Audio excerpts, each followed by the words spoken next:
It's a beautiful day in this neighborhood, a beautiful day for a neighbor. Would you be mine? The piano. The keys here. Fred Rogers died in 2003, yet his spirit is felt more strongly than ever these days.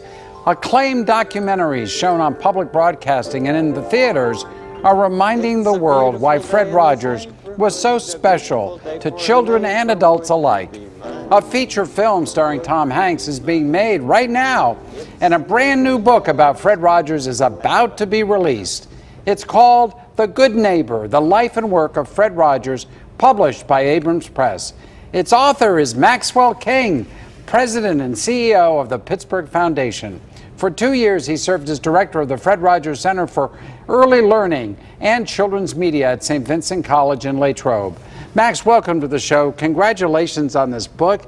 I think it's wonderful. Another way to honor a man that many of us knew. I can't believe it's been 15 years since his death. Yeah, it's remarkable, isn't it, John? It really is. And folks will be able to, I think, start purchasing this book in just a day or so. Next week. Next week, online. Yep, it'll be released on Tuesday. Good. And So there'll be a book launch Tuesday night at the History Center. Excellent. So what will we learn about Fred Rogers that perhaps we didn't know?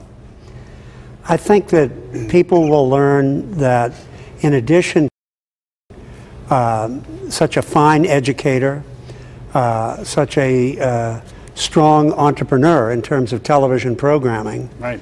That Fred Rogers was a very serious thinker, a scholarly, thoughtful person. He, of course, was a Presbyterian minister, but he also studied all the world's philosophies and religions throughout history, all the way back to Lao Tzu.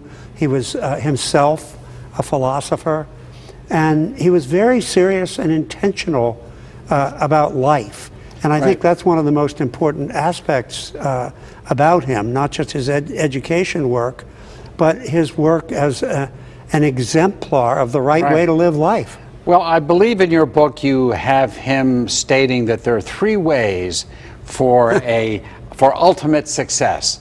The first way, be kind. The second way, be kind. And the third way, be kind. I mean, that's ultimate Fred Rogers, and such a testament to him. But he also seems to be a bit of a detail person in how you describe things to children, always concerned that children's ears would pick things up in different ways than adults might. Yeah, Fred was very skillful at creating a program that was interesting and attractive to children and their parents. But he was also quite serious about child development, the best thinking about child development. He studied in the 1950s at the University of Pittsburgh with Dr. Margaret McFarland, one of the leading thinkers in the world on child development. And at the center at Pitt, then in the 50s, here in Pittsburgh, the best Dr. Benjamin Spock was there. Erik Erikson, the great philosopher and psychologist, was there. Dr. Barry Brazelton, the famed pediatrician. They were all there advancing the best thinking about child development at that time, and Fred Rogers got dropped right into the middle of it. So his instinct to be very serious and set very high standards in his programming got all this support from the University of Pittsburgh early on, and helped him become such a phenomenal figure in the world of education. I mean, little things that we think are little things, children's concerns about drains and falling into a drain, and how he would re-describe that, or putting an animal to sleep. He would never use that language with children. You couldn't say, put them to sleep, or children might be afraid themselves to go to sleep. Right.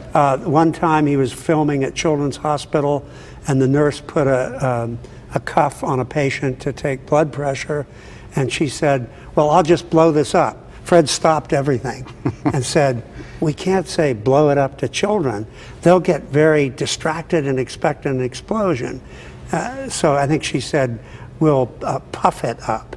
But Fred was that precise about language because he knew how important it was to little children in their learning not to be deflected by things that were not quite right. Do you think his message and style is even more needed today than it was when he was alive and with us? Yes, on two levels. On the educational level, and then on the level of how we all confront life and live life. On the educational level, Fred emphasized so much letting children be themselves, letting them play. He was not happy with the emphasis of rote learning, all the emphasis on tests. Right. So I think the education world has a lot to learn from Fred. But all of us have a lot to learn from him, I think.